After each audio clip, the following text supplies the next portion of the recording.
welcome to the Aggieville Alleycats podcast. No rain, shine, or anything between. We're here to deliver to you the Kansas State sporting news you so love. I'm Ace Edwards, right alongside Connor Baltazar. And recruiting is famously one of our favorite things to cover on today's show. And we did something very similar to this type of episode last year. I think that one was a Knights in the Ville episode, though. But this is a retrospective of the 2020 recruiting class. And whereas last year we did this, it was sort of a weirder format. This year's format is I'm going to be going through the on-3 commit list. Connor's going to have the 24/7 commit list pulled up as well. And we're going to go through name by name and say whether the player was a hit, a miss, a meh, or if we have no idea who the person is. And yes, there are a lot of people on this list that I do not remember them at all. Yeah, it's a interesting list. Top to bottom, though, definitely a better class than the 2019 class, which, like, that 19 class was pretty brutal, which, of course, extenuating circumstances with it being Snyder's last and climb and scramble class. But, yeah, this 2020 class, nothing if not interesting. Yeah, the 19 class consists of Cooper Beebe, former walk-on Austin Moore, and like the first season highlights of Josh Youngblood. That's about it. But the first name or the highest rated commit on the Rivals industry ranking on 3 for K-State in the 2020 cycle was actually a JUCO player, Kamari Gaines, who is another name that I certainly didn't expect to see at the very top of the rankings, but one that's I remember vaguely. Like, I can't say that I don't remember who he is, but for his K-State career, he had a grand total of 16 tackles and 2 sacks with a forced fumble. That was his career at K-State, and I think he either medically retired or just ran out of eligibility. So, I mean, if you look at the rating, he definitely doesn't deserve to be the highest rated of the recruits, but I don't feel it's entirely fair to label him as the worst of the worst misses, but it's still probably a miss. Yeah, I think that's a fair characterization, particularly because while he did actually play a pretty decent amount in 2020, actually played in every game and might have even made a couple starts. I can't remember, but he completely fell down the depth chart in 21 because that was the emergence of Felix Anudike-Uzomah. So he only played in 4 games in 21, and I think he might have had another year eligibility, but I think he may have ended up hitting the portal. I can't remember exactly, but he was someone that had a intriguing size. He was listed at 6'4", 255, at least in 24/7. So it was worth taking a shot, and it wasn't as if he didn't play, but not a super memorable player by any stretch of the imagination. Yeah, and there are a few names like that where you can pretty confidently say you just don't remember them, but you remember their name vaguely. You remember that they were a person that existed, but that's about where your remembrance of them ends. But we move on from them. We move on from Kamari Gaines to someone who ended up being one of Connor and I's favorite players, and ended up being a sleeper, or what was projected to be a sleeper in this class based off of what we saw in an open practice. And that is the Olathe East product, Nate Matlick, who ended up transferring a few years ago, going to Pitt. But for his K-State career, he had a grand total of 6 sacks, 2 forced fumbles, a pass defense, and then his last year, he had a grand total of 10 sacks, and then had 5 more in his last year at Pitt this previous season. So I really liked Nate Matlick. I think that he got a lot more pressure than people realized, but most of that was based off of him being the second edge rusher and being a complement to a true alpha edge rusher across from him, which is someone that we'll end up mentioning later on, who's actually the bottom rated commit in this class per on 3. But I mean, 10 sacks in a K-State career from an edge rusher who was playing in a scheme that didn't necessarily fit his skill set. I would say Nate Matlick was a hit. I would totally agree with that. He ended up having a really quality career for K State. Like like you said, didn't quite get as many sacks as I think people would have liked. Doesn't mean he wasn't getting to the quarterback. And he, I think, was the first commit of that class as well, and was a very highly regarded in-state guy. That was an impressive recruiting win pretty early in the Kleiman era. But yeah, I've always liked Nate Matlick, and yeah, I think a lot of the reason he left was just because his frame and play style just wasn't conducive to the 3-man front in the way that we needed it to be. Like he still would have, if we would have been able to keep him as like a pass rush situational guy, that might have worked. But I think he was more talented than that role. Like I think he deserved to play more, and he did do that at Pitt. But yeah, he was a really good football player. I liked Nate Matlick a lot, so that's a hit. If Matlick was a few years younger, I could see a world where him and Toby Osensami end up playing the exact same role as just sort of a NASCAR pass rushing package. And you just have two really, really fast and finessey edge rushers, and you maybe have Chidi Obiizor or Damon Ilalio just as that nose tackle or shade technique. Really, he just kind of got unlucky that he wasn't involved in those packages at K-State. Yeah, tough breaks for Nate Matlick, but still a really successful career for him in college football. The third highest rated commit is Taylor Warner, another Kansas kid out of Gardner. This is one of those where I remember the name. I don't think he ever played for K-State, and I think he ended up medically retiring.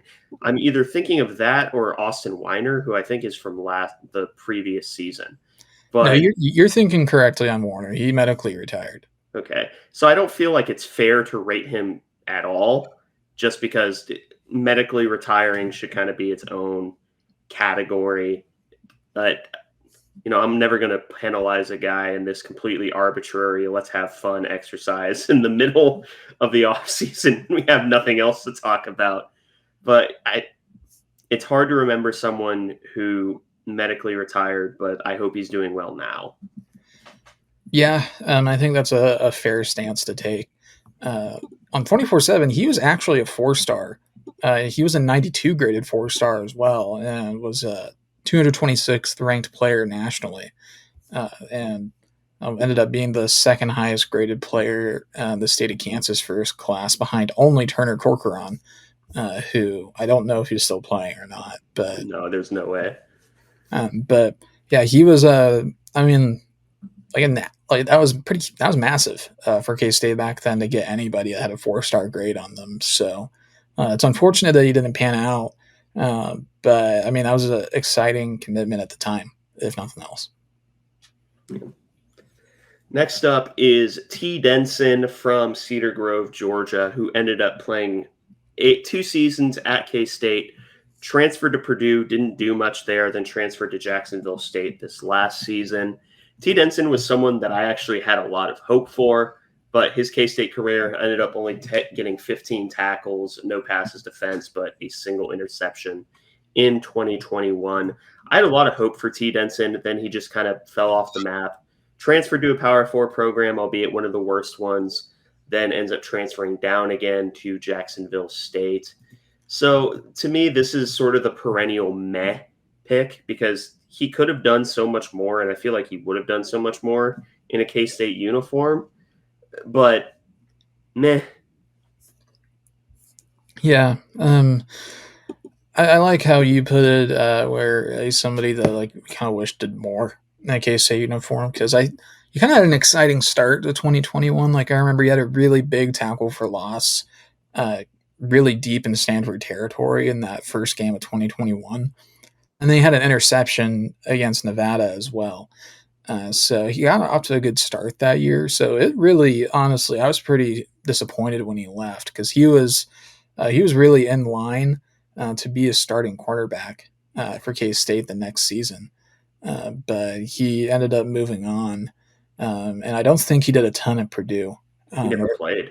Yeah, so that uh, wasn't the right choice for him then, I guess, with hindsight. But yeah, he was someone that in the limited action he got early in his career at K State, I was kind of optimistic about. But yeah, another guy that really could have been a hit, but I suppose kind of ends up being a miss just because of the way his career's gone and leaving K State pretty early. For our first who on the list, at least for me, is the linebacker from Pearland, Texas, Jeremiah Harris.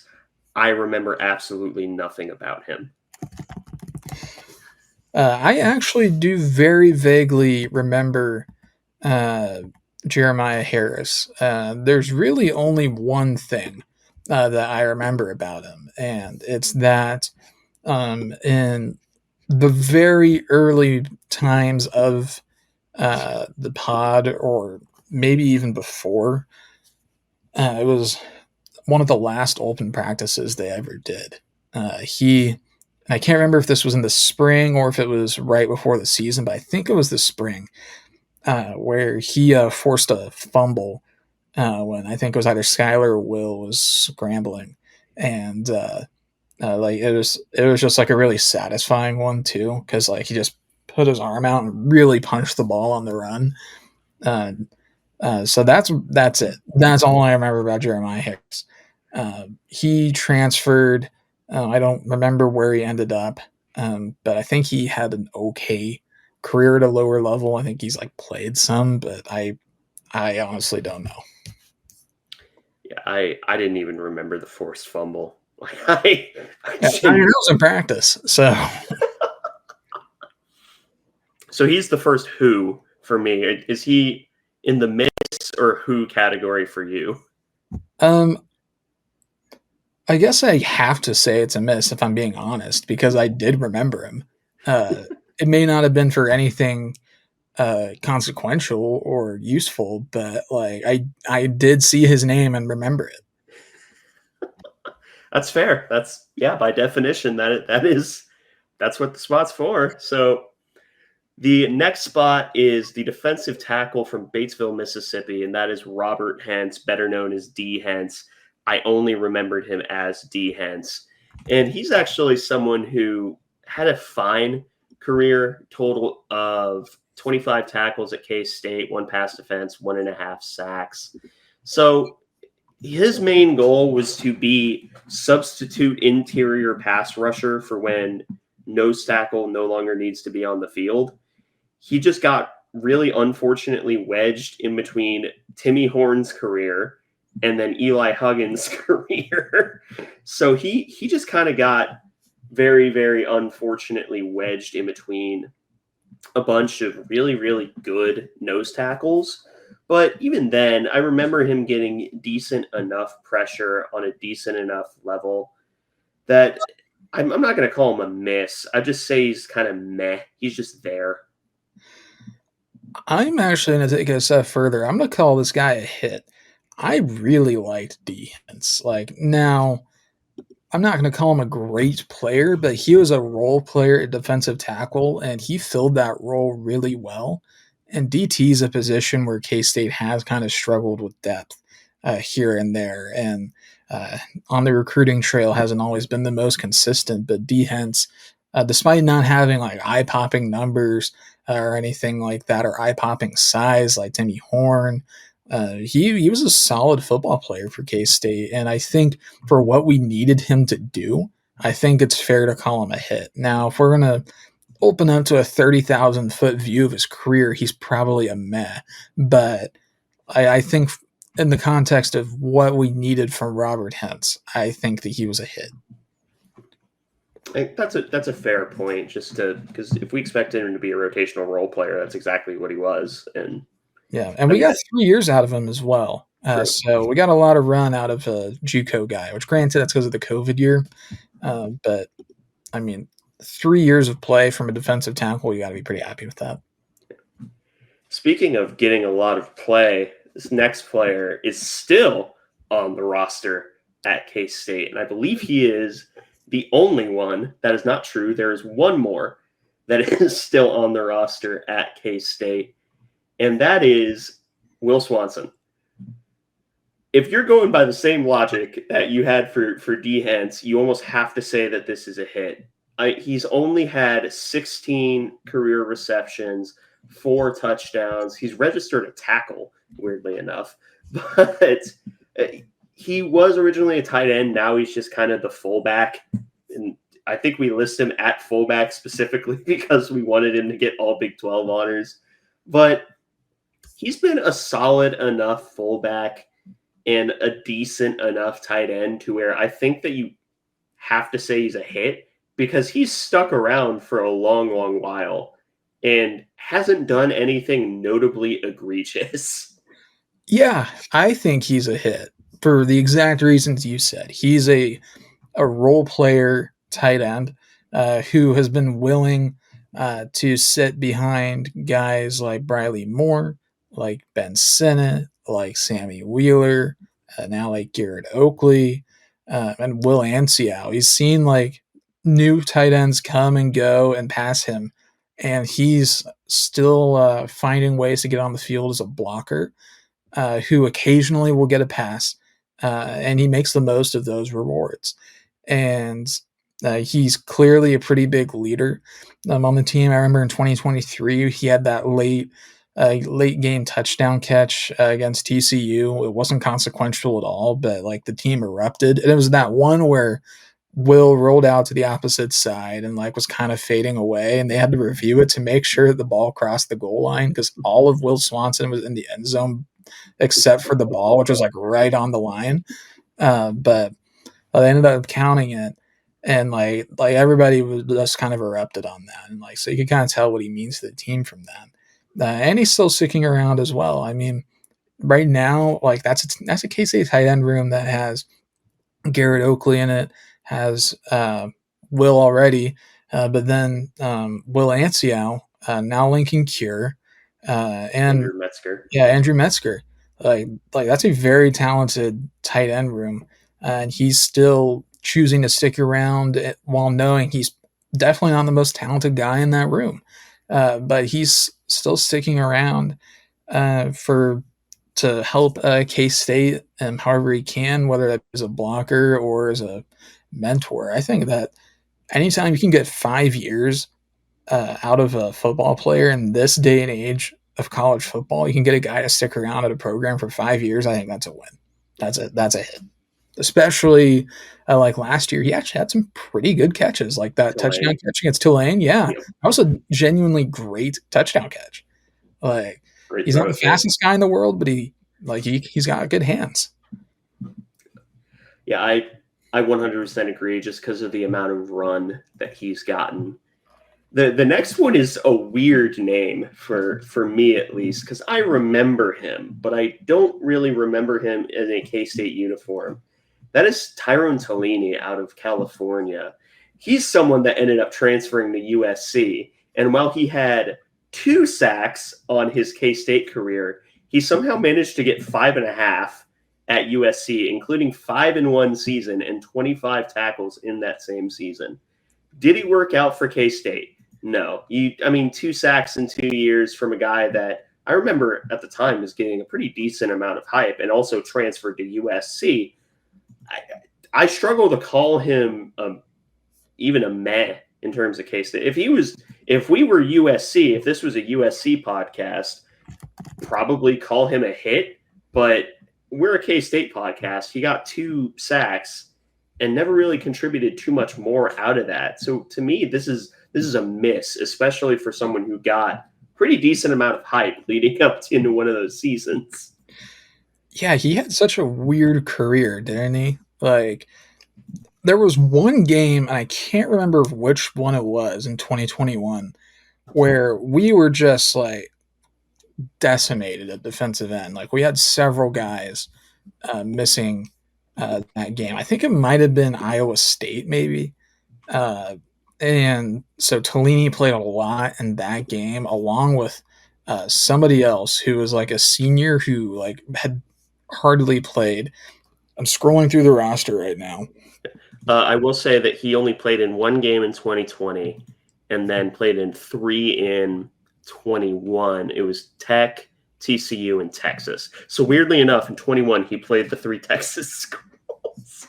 That is weird, isn't it? Like I don't know how that ended up happening, but no, he um, weirdly enough ended up at USC, which that was like I remember that happening. That was like shocking. Like that created more waves than him uh, like leaving K State. And also the other player I was thinking of that played a lot that game was Cartez Crook Jones. Oh, Uh, God. that's another name that kind of comes out of left field because I remember him getting a lot of run. But Tyrone Tolini, I think he got some hype as being like extremely strong at defensive end, but yeah, just never really lived up to the hype. So I'll have to call it a miss. Unfortunately, he played some and was fine, but like I think we were hoping for a bit more out of him, so I'll call him a miss. But congrats to USC on somehow getting a fairly productive season out of this guy. So like they just unlocked something with him. Yeah, fair play to them. Yeah. The next two are some of the more interesting pickups just because of the narrative surrounding both of them. The first of which is the tackle from Durango, Colorado, Carver Willis, who you might remember him as a 3-year starter, 2 to 3 year starter. Well, it got weird for a while. Carver's a very weird player, but there are 2 definitive years where you could say that he was the starting right tackle. And honestly, to me, he was a replacement level starting right tackle in the Big 12 who showed flashes of being better. But getting 2 years of quality, if inconsistent, spotty, and not spectacular right tackle play, I'd call that a hit. That's kind of the fence that I'm sitting on right now. Is I'm really between hit and meh because we complain about him a lot, and for good reason a lot of the time because he was wildly inconsistent at the tackle spot for K State, but he also had some really genuinely good games and some good moments while having just as many, if not more, head scratching moments. But that's the difficult balance to play, especially with a position like tackle where it has one of the highest positional values in all of football. It's hard to find really good offensive tackles.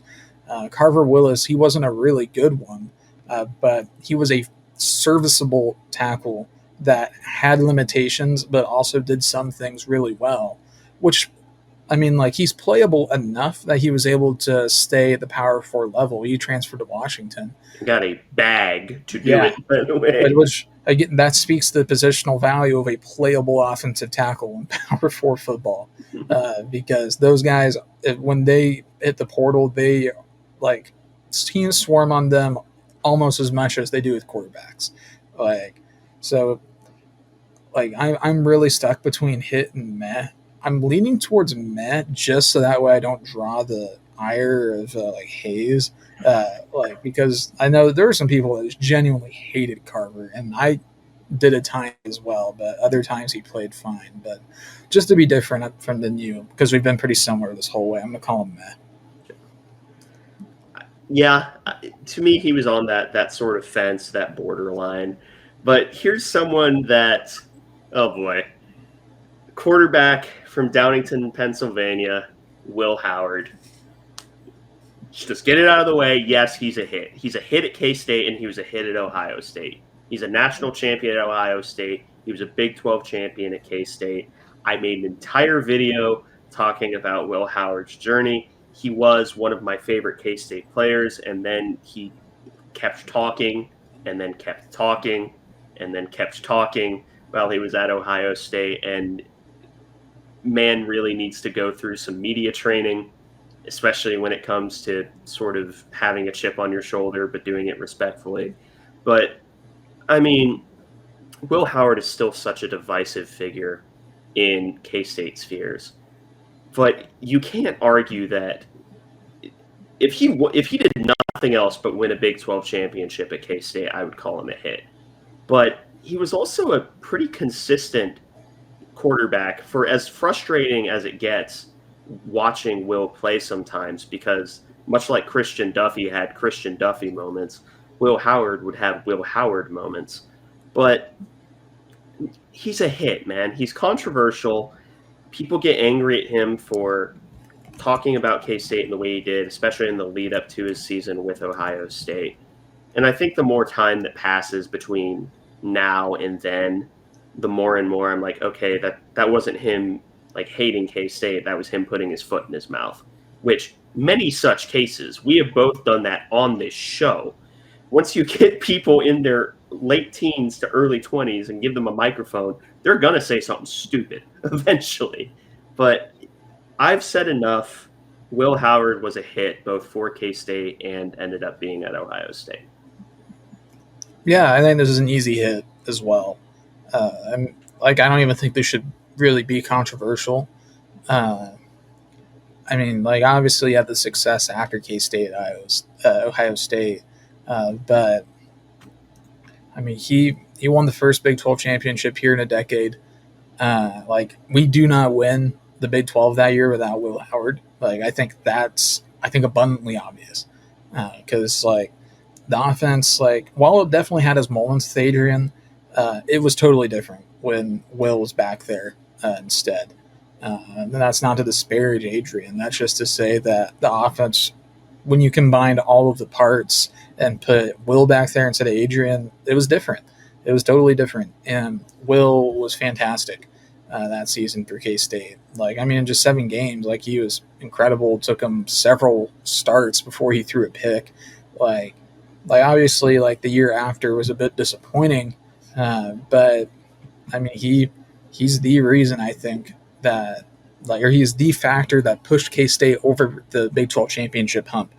And for that, he's a hit. Beyond him just being an Alleycat favorite for the entirety of his career, the guy's a hit. Plain and simple. Yeah. The next name is someone who was known for his hits, but I wouldn't exactly call him a hit, and that is TJ Smith. I believe his first name is Tajiri Smith. Yeah, ended up transferring to Georgia Southern. I remember just a constant hype about how hard he would hit. I remember one hit that he had. I think it was in the Nevada game, and I think he also had a pick that game. And that's all I remembered from TJ Smith. And the constant, we call him the Wasp because once he hits you, it stings. Meh. Yeah, he's a meh for me as well. Because I remember when he kind of came onto the scene, it was that COVID season and the Texas Tech game. Because I remember we were kind of starting to see some more rotation in the defensive backfield, and he had some huge hits in that game, and played pretty well. He had a solid start to 2021 as well. He had a couple interceptions. I think he had an interception in that first game against Stanford, but then he really took a backseat in the Big 12 championship season. He just wasn't as good in coverage as we needed. But then he went on to have a pretty good career at Georgia Southern as a junior and a senior, particularly his junior year, where he ended up having 52 tackles and 3 picks and 3 pass deflections. And his senior year was cut short by injury. So he ended up having a very solid career at probably the right level for him, but he was still able to make some impact for K-State. But I wouldn't be able to go beyond calling him a meh player in the grand scheme of things, because I think we were hoping for more from him, but just didn't get it. Yeah. And to me, that's sort of the epitome of what a meh player is. They would show flashes, or you would expect so much more of them, and they just never get it. But weirdly enough, this next player is, you could argue, in that same vein, but perhaps is one of the bigger victims of circumstance of this show's lifetime. And that's Justin Gardner, who ended up transferring from a junior college. He had an interesting career, starting at Oregon State, going to junior college for a year, playing for the 2020 squad, getting 7 passes defense and 2 picks, and then just 8 total tackles the next year and 4 passes defense. You and I always talk about the Justin Gardner makeup speed, where that man would try to bait interceptions on deep balls so often. And honestly, he became a victim of circumstance by virtue of the rise of Echo Boydo. So Justin Gardner, when he was playing, was a serviceable to good corner for K-State. He just ended up getting overtaken on the depth chart. And part of that, I think, was just COVID decimation because we had no choice but to play Echo and then realized he was good. But, I mean, Justin Gardner, I would say just for that 2020 season where he was one of the few parts of the defense that was conscious, I would say that he's a hit just based off of that. Yeah, I always had a soft spot for Justin Gardner. You know, part of it is because he at times did have some really great pass breakups. I remember a few like where it kind of seemed like he was diving. He had that pick six on like one of the worst passes I've ever seen in that 2020 KU game. He was the one that ran back the whatever they were trying to do with Jalen Daniels for a touchdown. But yeah, then he really got overtaken the next year by Echo, and Julius Brents was ahead of him as well. But he was fine for K State. I mean, I think he had a pick against Spencer Rattler as well. He did. So yeah, he had two very, very interesting picks in his K State career. But yeah, I always had a bit of a soft spot for Justin Gardner. I think I'm going to put him in the meh category.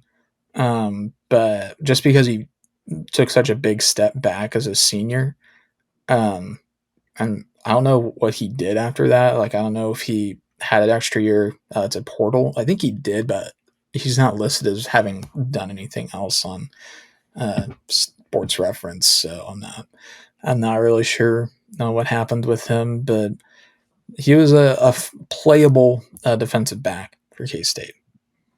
Yeah.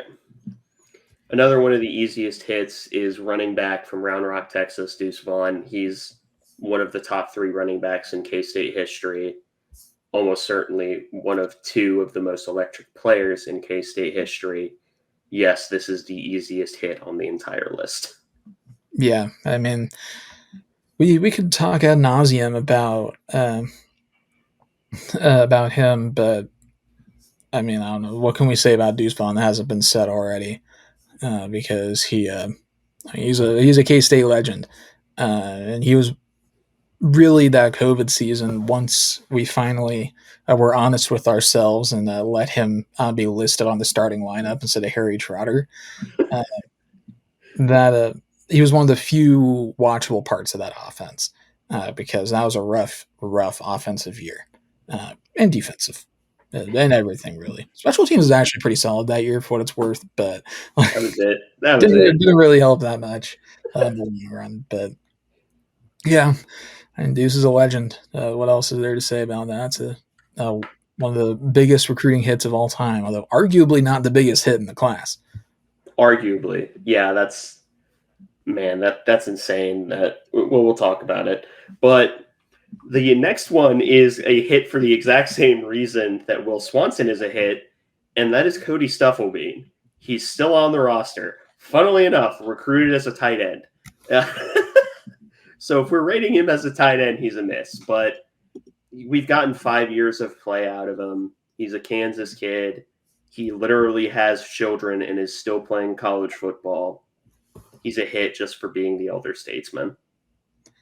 Yeah, kind of the same vein as Swanson, honestly. Like, he has to kind of be a hit. I mean, anytime you can get 5 years out of a player, like in this day and age, that's pretty impressive. 2023 had a splash game against Baylor. He had 2 sacks that game, and one of them was the forced fumble that Des Purnell ran back, which that game's a fun game to rewatch the highlights on, because we just obliterated Baylor in that game. And Baylor still had some like pretty big touchdowns in that game, but it didn't really matter because we broke 50. But then last year, Cody Stufflebean, he had 2 sacks as well. Again, 3.5 TFLs. Like, he had a solid enough season, and he's back for one more year. And he played 14 games in 2022, so that's gonna be 4 seasons of play for Cody Stuffelbein, which anytime you can rely on a guy for 4 years, that's pretty good, honestly. And like for all the talent we have in the defensive end room, he's really one of the few older guys in that room. There's a lot of young talent for our defensive ends and edge rushers. So having some leadership there, some veteran experience will be good. So yeah, he's a hit. Yeah. Next player is a JUCO interior offensive lineman, Dawson Delforge. Remember the name. Remember him doing a whole lot of nothing at K-State. That's a miss. I'm going to give him a meh. I can't remember what game it was, but somebody got hurt in a big game. I just cannot remember which game it was. And he played for a decent chunk of time.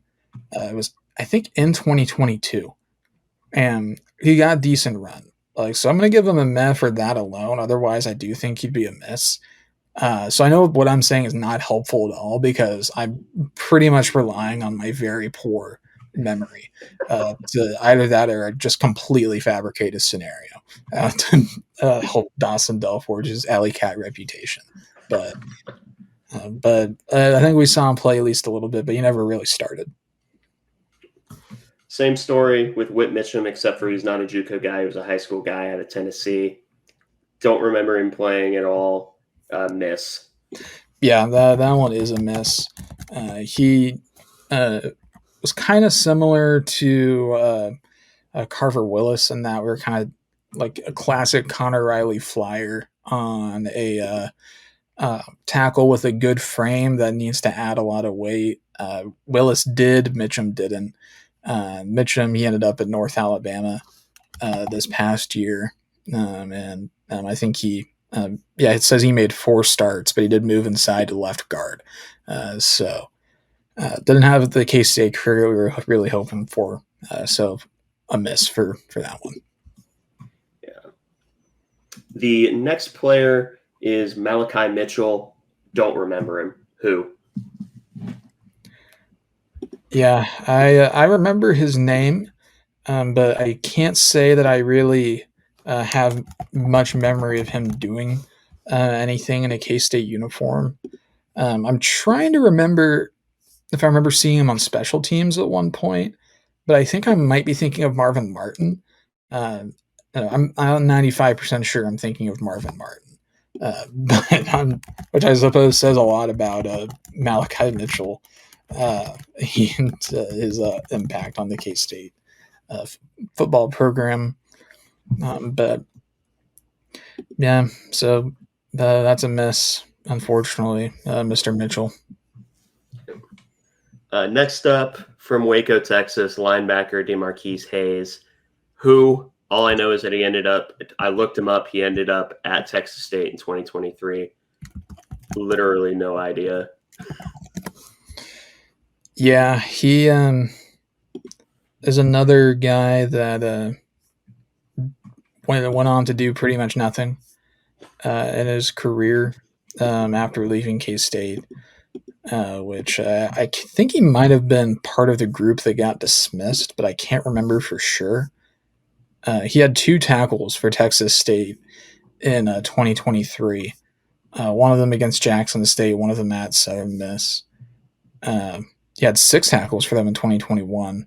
So he ended up being a minimal role player for Texas State. So I think I can comfortably call that a miss. If there's no objections, I suppose. No. All right. So the next name is actually someone that I know the name of, not because of his time at K-State, but because of a Mr. Hurricane dynasty of UTSA, and that is Ronald Triplett, who at UTSA ended up getting 5.5 sacks in his career, 2 forced fumbles. Actually played this last year. He didn't do anything at K-State, but good for him for contributing at UTSA. He's a miss for K-State purposes. Yeah, he I think he might have been one of those types of guys that we saw a lot of in Snyder 2.0, where he signed, showed up in the spring, and then immediately left. Because I remember very little. In fact, I find he's actually my first and only who of the episode, because I genuinely did not remember Ronald Triplett. But doing a little bit of research on him. By that I mean googling him after you said his name. Oh, He's actually spending his senior year at Georgia Tech. So he transferred back into Power Four football. nice. So good result for him. Uh, Kind of a rare case of a guy washing out a Power Four pretty fast and finding his way back. But he did have 57 tackles over his career. So while he didn't have a ton of TFLs or sacks, he did force some fumbles, broke up some passes, had a few fumble recoveries. So like he did an okay job at UTSA, at least well enough to find his way to Georgia Tech, who's kind of a surging program right now in the ACC. So good for him. Yeah, it's good that he was able to land on his feet after being at K State. Next up, interior offensive lineman from Manhattan, Kansas, Sam Shields. Did he ever play? Um, I remember his commitment, and he played a bit. I think he played some in the championship season, but he never really started, and never really got like significant PT. But I mean, he was here for 4 years, and in 2023, I think he was a starter on the field goal unit, is what K State's bio on him is saying. And he played a decent amount as a reserve as a senior. And also, his mom is really high up in the K State athletic department. I think she might be like the deputy AD right behind Jill Shields. So he has friends in high places. It's, Family in high places. The next up is someone who did not nothing, 11 carries for K State, but ended up having a very, very good career elsewhere. And that is Keon Mosey, who ended up transferring to Miami of Ohio and was an over 2,000-yard rusher in his career for Miami of Ohio. Can we call him a hit for K State? No. But I feel like it's unfair to call him a miss outright because of the career he ended up having afterwards. So I'm more than comfortable giving him a meh. If you're looking at just what he did at K State, it's a miss. But I mean, again, it's hard to call it a miss because he was only here for a year. It's not like he was taking up a roster spot for an extended period of time. yeah, like he was a really interesting player at K State because he was another really small running back, like Deuce Vaughn in the same class, but I think was less agile, but more of a straight line burner. But he actually had one of the biggest plays of the season. He had a 78-yard reception at OU in our comeback win over them. So he deserves a shout out for that. And then he had 3 carries for 27 yards against KU later in that season. So he did actually play as a true freshman, and that's with another true freshman, Deuce Vaughn, breaking through. So like I don't think it's quite enough to not be a miss, but it was close enough that I at least thought about meh if only for that massive reception against Oklahoma. But no, like I said, he was a very successful running back outside of K State. I mean, really outside of 2023, he was a really great running back at Miami of Ohio, where he got 100 plus carries every season. That last year in 2024, he went for nearly 1,100 yards, an average 6.2 yards per rush. So Keon Mosey ended up having a really quality career just outside of K State. So a shout out to him. Yeah. Next one is another pretty easy hit. 2.5 year starting guard. Another Kansas kid, interior offensive lineman Hadley Panzer. Yeah, that's a hit. He provided solid enough guard play at K-State. Was pretty consistent. Yeah, that's a hit. Yeah, I'm totally fine with calling him a hit. Um, he was a very rare, nowadays at least, gray shirt because he in 2020 gray shirted, so he's not listed on the roster that first year. Um, so what it ends up looking like is that he uh, played as a true freshman and then just played all 4 years.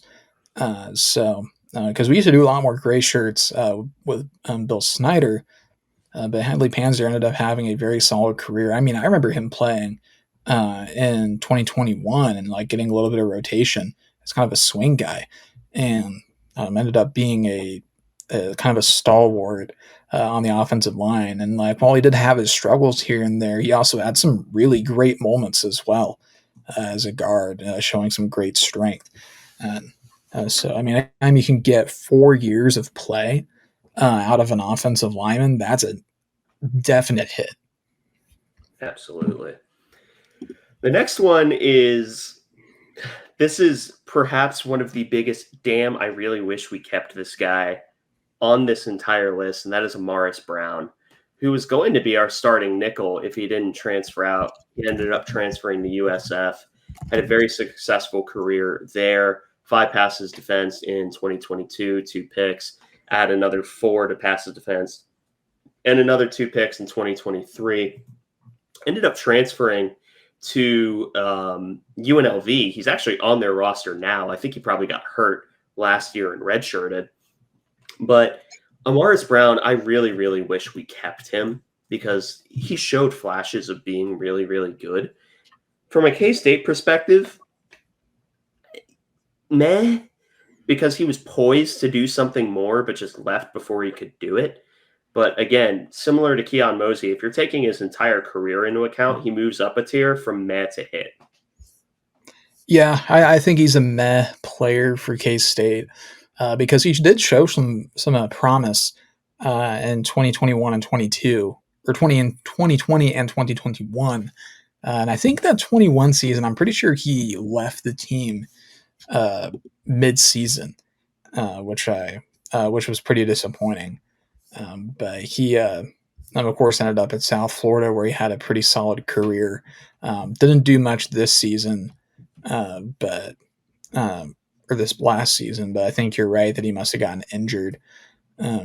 So I'm going to be a super senior this year, I think.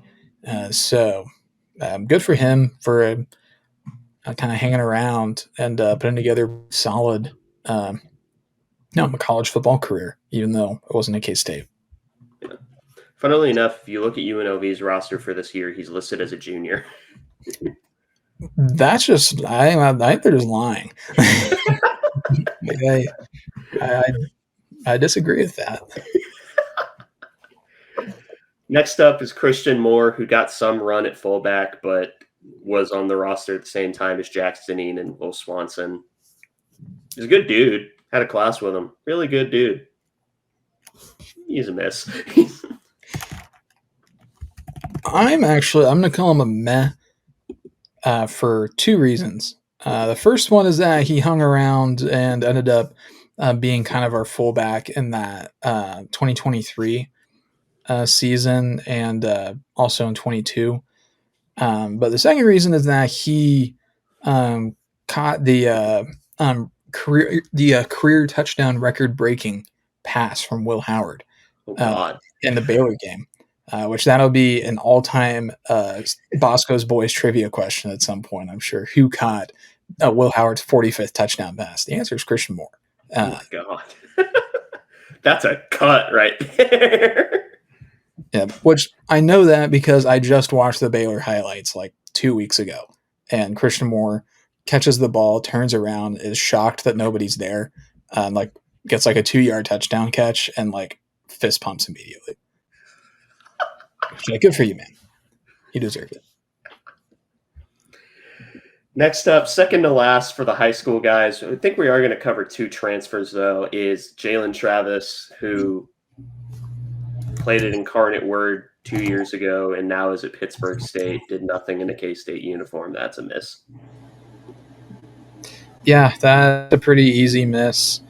Like he was yet another a receiver prospect that just didn't work out. Like an incarnate word, 2024, he had 8 catches for 83 yards. So he wasn't even working out at the FCS level. Hey, it's cool that he's playing for our hometown team now. He's also from the same high school that Malik Knowles went to, Mansfield. So did not have as good of a career as Malik Knowles. No, he didn't. But so that's an easy miss. And now, perhaps the easiest or the second easiest hit on the list. I think you could debate between him and Deuce for who's the biggest hit. That's an edge rusher from Lee Summit, also known as guy who was going to just show up at Mizzou and take classes there, not as an athlete, just as a guy, and ended up being a first-round draft pick, and that is Felix Anudike-Uzomah. I mean, word? Yeah. I mean, like, if he's not a hit, like, who is? No I mean, one. I think... No one. No one's a hit if he's not. Like, I think relative to his recruiting ranking, he may be the biggest hit in the class because Felix is the only 2-star commit out of this group of players. Deuce Vaughn was an 85 3-star, which like isn't like incredible, but like it's definitely not unheard of for guys at that level of recruiting ranking to end up having successful college football careers. And he actually did have a few power conference offers as well. Like Mizzou offered and Arkansas offered. I think Baylor was kind of sniffing around a little bit as well.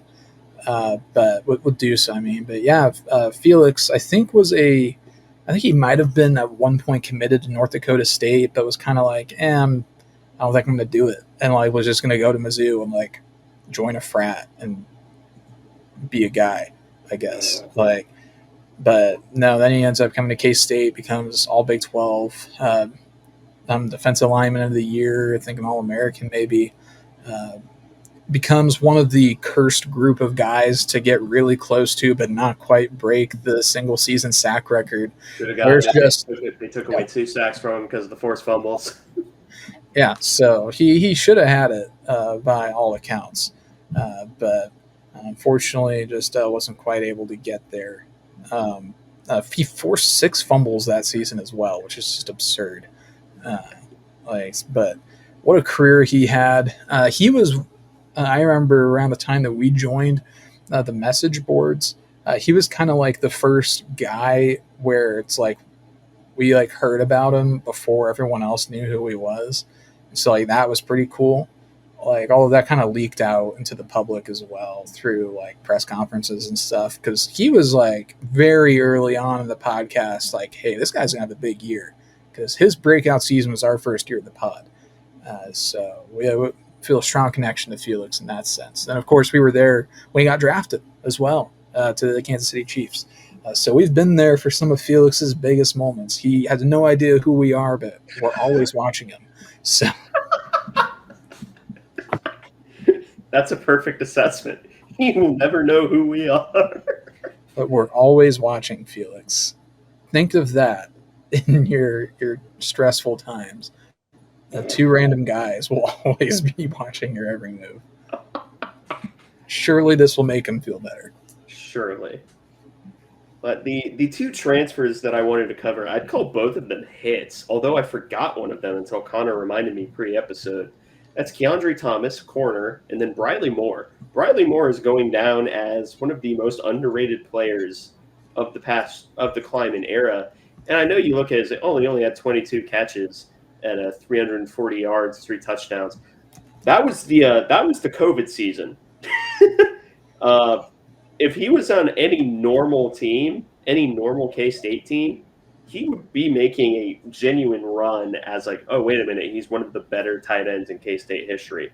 Granted, Ben Sinnott will be taking that title in perpetuity, basically. We'll see about Lincoln Cure. But both of these guys are hits, and it's just unfortunate that they ended up on that COVID team. Yeah. you got to really feel for him because Briley, he was by all accounts a hit, and you also got to feel for him because he transferred to K State specifically because of Skylar Thompson because I think they were friends growing up, and then Skylar got hurt like a quarter into this third game, so we got like less than a quarter of the season. With like the reason that he came to K State in the first place. But he was still a really good tight end for K State, and also was at the time really the first like competent pass catching tight end K State had in probably 5 or 6 years. Because the previous guy before that would have had to have been Zach Trujillo, who I think graduated in 2014, because he was a senior at the same time as Tyler Lockett and Jake Waters. And then we just have like the 5 years of desert for pass catching tight ends like Dayton Valentine and Blaze Gammon as like an extra offensive tackle. So like Wheeler question mark. Wheeler didn't really break out until Kleinman. And even then, he only had a couple catches in 19. I guess Nick Lenners had a few catches that year too. Oh God. Yeah, but I mean, K State like after Zach Trujillo, we went all in on tight ends or just offensive linemen, like but skinnier, I guess. But no, Briley Moore, he had a really good season, and he's been a mainstay in the kind of NFL like minor league, like whichever version of it's been, like the AFL or the UFL or the XFL, like, and I think he spent a teeny bit of time with the Tennessee Titans, but no, he had a pretty good season this past year, 205 receiving yards and 2 touchdowns for him in the UFL. So Keandre Thomas is also on the same team. yeah, Keandre Thomas was another guy. He transferred in from Minnesota, so that was actually a pretty nice get for K State at the time, and he had a pretty solid season for K State, all things considered. And he bounced around practice squads in the NFL for quite a while, and then has been a kind of a mainstay in the UFL the last season or so. He had a pair of interceptions for DC, and he also had in the playoffs 3 pass breakups. So he really played really well for DC in the UFL playoffs. So another quality transfer addition there for K State. So all in all, this class has, I mean, it's certainly better than 2019 class. Not even close. Not even close. Not even in the same stratosphere. But I'd say that this class is extremely top heavy. And then you just kind of get through a lot of, oh yeah, this guy was on the roster. So with every name that you get, like a Will Howard, like a Deuce Vaughn, like a Felix, you have those Amaris Browns, T. Densons, Jalen Travises. So the class is extremely top heavy. That doesn't mean that it's a bad recruiting class. I think that's just the nature of high school recruiting. Yeah, and there are a handful of walk-ons that I think are worth mentioning. Ty Bowman was in this walk-on class, and he was a special teams sniper for pretty much his whole career at K-State. He was a really valuable player, and this past season finally kind of broke through a little bit as a pass catcher. For a walk-on, I'd say he's a hit. I think he would need to. And then one player who was actually a walk-on this season that we have mentioned in this episode, but not in this context, is Ben Sinnott. He was a walk-on in this class. So I forgot. I thought he was a 21 guy. I knew he was a walk-on, but I thought he was a 21 guy. Yeah, that was the first season he played. I thought he was a true freshman in 21 as well. So that's why I wasn't even looking for him. But I was scrolling through just trying to see if there's anybody we missed on the roster. And the answer is, yeah, we missed the best tight end in KC history. Because he walked on and redshirted in 2020. He's listed at 6'3", 220 pounds. And then in 2021, he had a few catches, of course, and then the rest is history with him. Like, I mean, like I remember early in that championship season tweeting out about Benson as a joke, like Senate for wide receiver one, and that ended up actually being true. But yeah, he's another guy that has an argument as maybe being the best like value along with like Deuce and Felix. But I mean, like that's three honestly like top five of their position guys in K State history right there. It's Deuce, Felix, and Ben Sinnott, and then throwing Will Howard, you got four. Like so, this is like this 2020 class. You're right; it had a lot of fluff. Like there was a lot of guys that washed out for one reason or another, just like we're kind of okay. But then you also look at it, and you get four guys that are like K State all timers. Like a really weird class in that, right?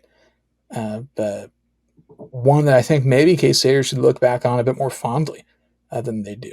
I mean, obviously, we look at 23 really well because, I mean, that was a big class, both in terms of quantity and quality. Avery Johnson headlined. But then there's also Joe Jackson who's breaking out. Ryan Davis is breaking out. Garrett Oakley is in that class. Asa Newsom is in that class as well. But this 2020 class had some all-time K-State greats in it. Yeah. I'm just curious as to I'm excited to do the episode. Maybe we'll do it sooner than we'll wait a year. But oh my god, the 2021 class. That's a class right there. Yeah, like and just comparing these classes as well to some of like the late Snyder era classes. I mean, it's just unbelievable. Like the differences. But yeah, this 21 class, a lot of interesting names on here. Some names I'm seeing for the first time in a long, long time on this list right here. But you can really tell when the COVID evaluation cycle was. I'll say that. Yeah, I'm looking at the top 5 guys here. There's exactly one hit, and the rest are misses. Let me tell you about Ozzie Hoffler, man. Oh my God, Ozzie Hoffler, Kingsley Ugu. Kingsley Ugu, yeah, that's another crazy one. There was another one I was looking at on here. Who was it? Brennan Hawkins. Yeah, he was the third highest graded prospect in the 2021 class, and I don't think he ever got on the field. Nope. And but this was also yeah, and he did. But this was a transfer-heavy class. We got some pretty big name transfers that year. I mean, there were two very notable misses. Well, one of them's notable. The other one is like, I don't remember you. But the other ones, like otherwise, were massive hits. But another pod for another day. Yeah. Anyway, do you have any final thoughts before we sign off? I got nothing else. Well, if that's the case, thank you all for listening to this episode of the Aggieville Alleycats podcast. If you want to follow or contact the show, you can follow us just about anywhere at Aggieville Alleycats. And if you want to email us, we're AggievilleAlleycats@gmail.com. If you want to follow us on a more personal note, I'm at ACEdwards00. I am at Connor Baltzor, capital C, capital B. And if you want to support the show financially, please be sure to check out the official Aggieville Alleycats merch store. Link found in our podcast and Twitter bio. But most importantly, thank you all for listening to this episode of the Aggieville Alleycats podcast. Where come rain, shine, or anything in between, we're here to deliver to you the Kansas State sporting news that you so love. Stay safe, Alleycats.